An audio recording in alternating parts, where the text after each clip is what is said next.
এয়া আকাশবাণী গুৱাহাটী সন্ধিয়া আঞ্চলিক বাতৰি পঢ়িছো অৰুণিমা গোস্বামীয়ে আৰু মোৰ সৈতে আছে গায়ত্ৰী শৰ্মা চক্ৰৱৰ্তী।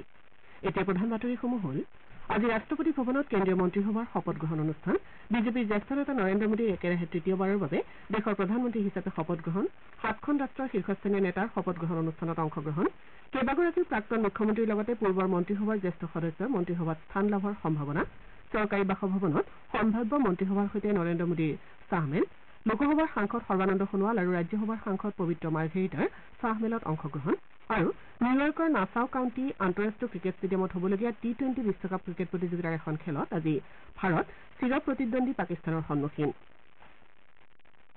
এতিয়া শুনক বিতং বাতৰি। বিজেপিৰ জ্যেষ্ঠ নেতা নৰেন্দ্ৰ মোদীয়ে আজি একেৰাহে তৃতীয়বাৰৰ বাবে দেশৰ প্ৰধানমন্ত্ৰী হিচাপে শপত গ্ৰহণ কৰিব।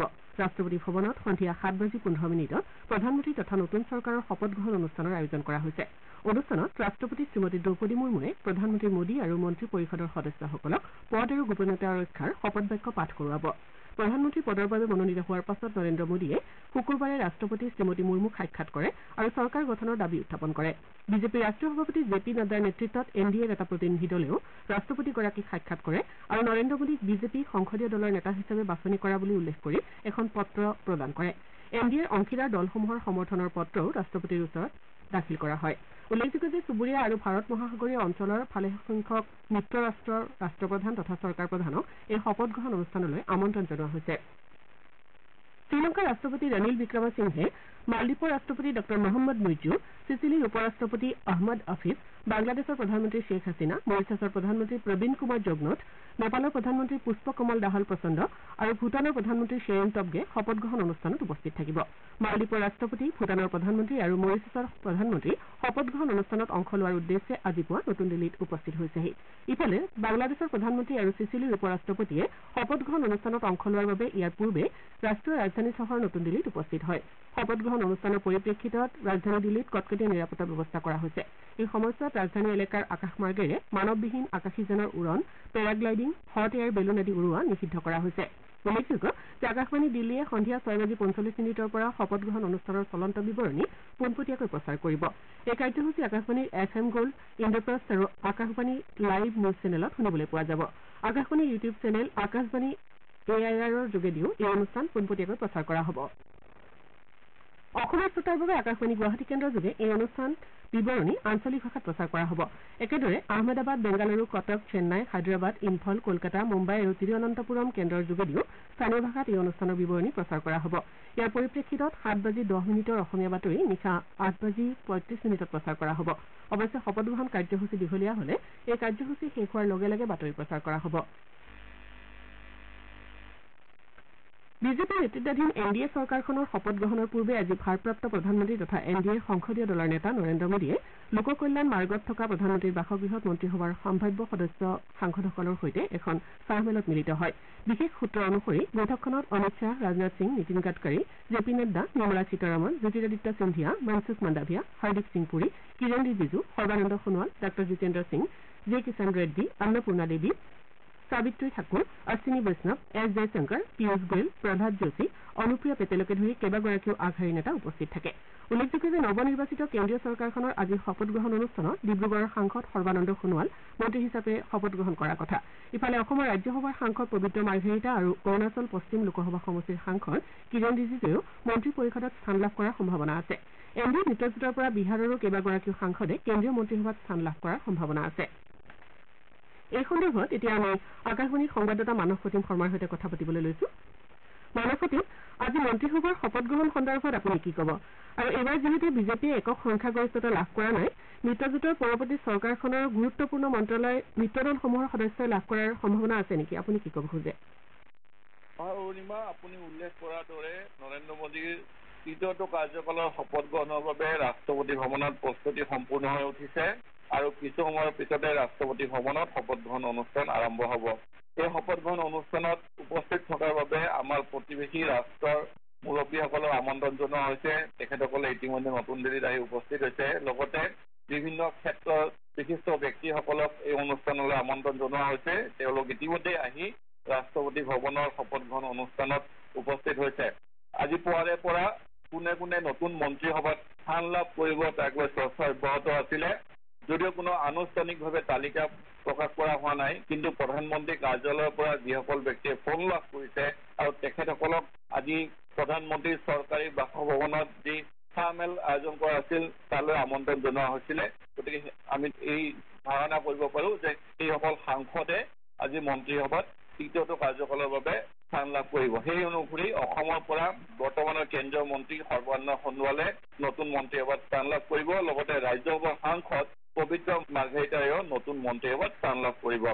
পুনৰ চৰ্চা হৈছিল যে যি প্ৰধান 4টা মন্ত্ৰালয় আছে, বিত্ত, প্ৰতিৰক্ষা, গৃহ আৰু বৈদেশিক পৰিক্ৰমা, যিহেতু এইবাৰ মৰ্চা চৰকাৰ আছে, গতিকে মিত্ৰজোঁটৰ হাতলৈ ইয়াৰে কোনোবা এটা মন্ত্ৰালয় যাব নেকি? কিন্তু এই সম্ভাৱনা প্ৰায় নুই কৰা হৈছে যে 4টা প্ৰধান মন্ত্ৰালয় ভাৰতীয় জনতা পাৰ্টীয়ে নিজৰ দখলতে ৰাখিব।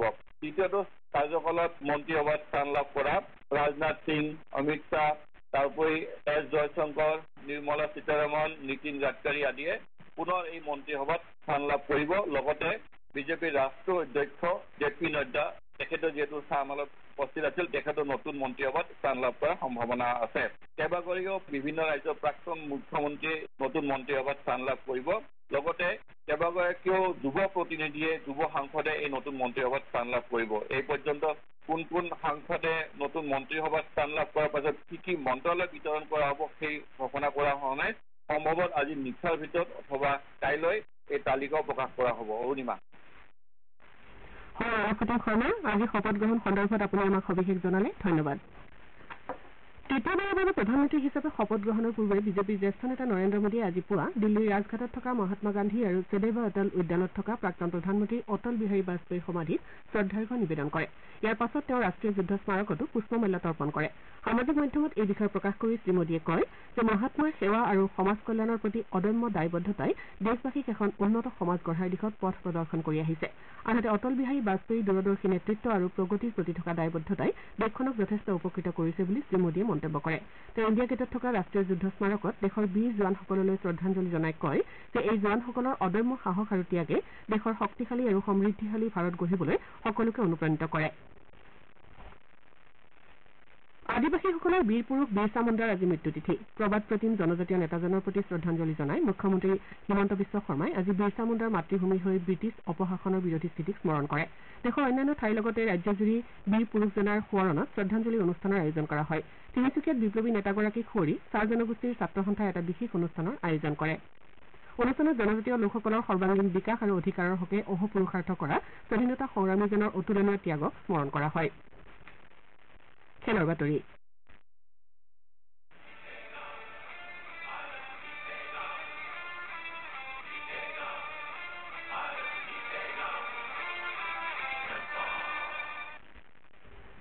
নিউয়ৰ্কৰ নাছাউ কাউণ্টি আন্তঃৰাষ্ট্ৰীয় ক্ৰিকেট ষ্টেডিয়ামত হ'বলগীয়া টি-20 বিশ্বকাপ ক্ৰিকেট প্ৰতিযোগিতাৰ গ্ৰুপ এৰ নিজৰ দ্বিতীয়খন খেলত আজি ভাৰত পাকিস্তানৰ সন্মুখীন হ'ব। খেলখন ভাৰতীয় সময় অনুসৰি নিশা 8 বজাত আৰম্ভ হ'ব। উল্লেখযোগ্য যে ৰোহিত শৰ্মা নেতৃত্বাধীন ভাৰতীয় দলে নিজৰ প্ৰথমখন খেলত আয়াৰলেণ্ডক 8 উইকেটত পৰাজিত কৰাৰ বিপৰীতে পাকিস্তানৰ দলটো প্ৰথমখন খেলত আমেৰিকা যুক্তৰাষ্ট্ৰৰ হাতত 5 ৰানত পৰাজিত হৈছে। আনহাতে এণ্টিগুৱাৰ নৰ্থ চাউণ্ডত হ'বলগীয়া প্ৰতিযোগিতাৰ আজিৰ আন এখন খেলত ওমান স্কটলেণ্ডৰ বিৰুদ্ধে অৱতীৰ্ণ হ'ব। খেলখন ভাৰতীয় সময় অনুসৰি নিশা 10:30 বজাত আৰম্ভ হ'ব। এতিয়া শুনক বিগত সপ্তাহত আঞ্চলিক বাতৰিত স্থান লাভ কৰা উল্লেখযোগ্য বাতৰিসমূহত আলোকপাত গায়ত্ৰী শৰ্মা চক্ৰৱৰ্তীৰ পৰা। লোকসভা নিৰ্বাচনৰ ফলাফল ঘোষণা, নৰেন্দ্ৰ মোদীৰ নেতৃত্বত এনডিএ চৰকাৰৰ শপত গ্ৰহণৰ প্ৰস্তুতি, ৰাজ্যিক কেবিনেটৰ বৈঠকত কেইবাটাও গুৰুত্বপূৰ্ণ সিদ্ধান্ত, ৰাজ্যৰ 5টা বিধানসভা সমষ্টিত উপ নিৰ্বাচনকে ধৰি ভালেসংখ্যক গুৰুত্বপূৰ্ণ বাতৰি বিগত সপ্তাহৰ আঞ্চলিক বাতৰিত স্থান লাভ কৰে। যোৱা 4 জুনত লোকসভা নিৰ্বাচনৰ 543খন আসনৰ আটাইকেইখনৰে ফলাফল ঘোষণা কৰা হয়। এই অনুসৰি বিজেপিৰ নেতৃত্বাধীন এনডিএ মিত্ৰজোঁটে 292খন আসন লাভ কৰে।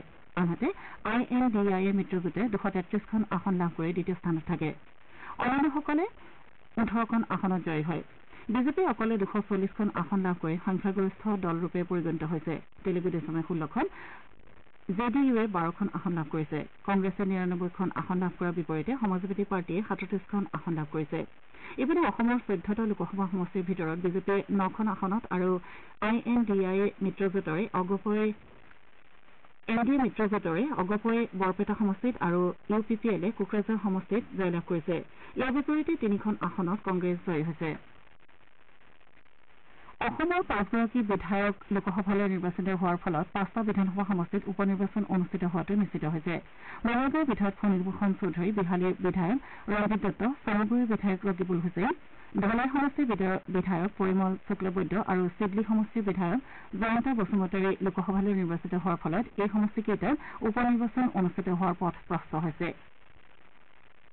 ৰাষ্ট্ৰপতি শ্ৰীমতী দ্ৰৌপদী মুৰ্মুৱে যোৱা 5 জুনত বিদায়ী মন্ত্ৰীসভাৰ সদস্যসকলৰ সন্মানাৰ্থে ৰাষ্ট্ৰপতি ভৱনত নৈশভোজৰ আয়োজন কৰে। প্ৰধানমন্ত্ৰী নৰেন্দ্ৰ মোদীয়ে তেওঁৰ মন্ত্ৰীসভাৰ সদস্যসকলৰ সৈতে ৰাষ্ট্ৰপতি শ্ৰীমতী মুৰ্মুৰ পদত্যাগ পত্ৰ দাখিল কৰে। সেই অনুসৰি সপ্তদশ লোকসভাৰ মন্ত্ৰীসভা ভংগ কৰা হয়। প্ৰধানমন্ত্ৰী নৰেন্দ্ৰ মোদীৰ চৰকাৰী বাসভৱনত যোৱা 5 জুনত কেন্দ্ৰীয় মন্ত্ৰীসভাৰ অন্তিমখন বৈঠক অনুষ্ঠিত হয়। বৈঠকত প্ৰধানমন্ত্ৰী শ্ৰীমোদীয়ে কয় যে বিগত 10 বছৰত চৰকাৰে জনসাধাৰণৰ বাবে ইতিবাচক পদক্ষেপ গ্ৰহণ কৰিছে। এই ধাৰা পৰৱৰ্তী সময়তো অব্যাহত ৰাখিব বুলি তেওঁ মন্তব্য কৰে।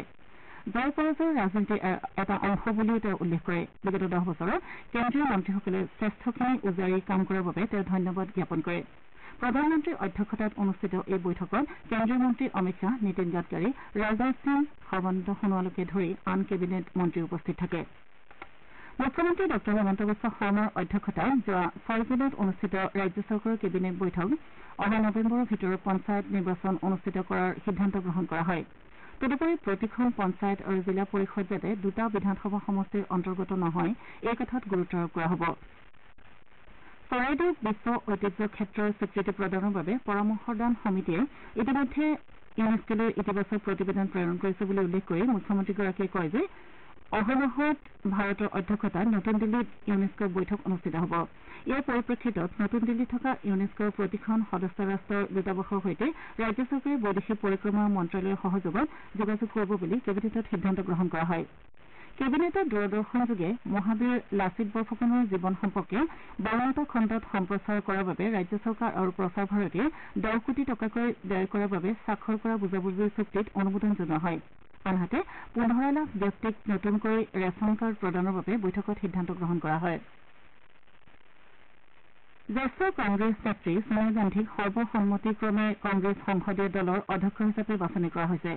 কালি সাংবাদিকৰ আগত দলৰ নেতা ৰাজীৱ শুক্লাই এই বিষয়ে প্ৰকাশ কৰি কয় যে নেত্ৰীগৰাকীয়ে এই পদবী গ্ৰহণ কৰিছে। ইয়াৰ আগেয়ে কালি দলৰ কাৰ্যকৰী সমিতিয়ে দলটোৰ নেতা ৰাহুল গান্ধীক লোকসভাৰ বিৰোধী দলৰ নেতা হিচাপে দায়িত্ব গ্ৰহণ কৰিবলৈ আহ্বান জনাই সৰ্বসন্মতিক্ৰমে এই প্ৰস্তাৱ গ্ৰহণ কৰিছিল।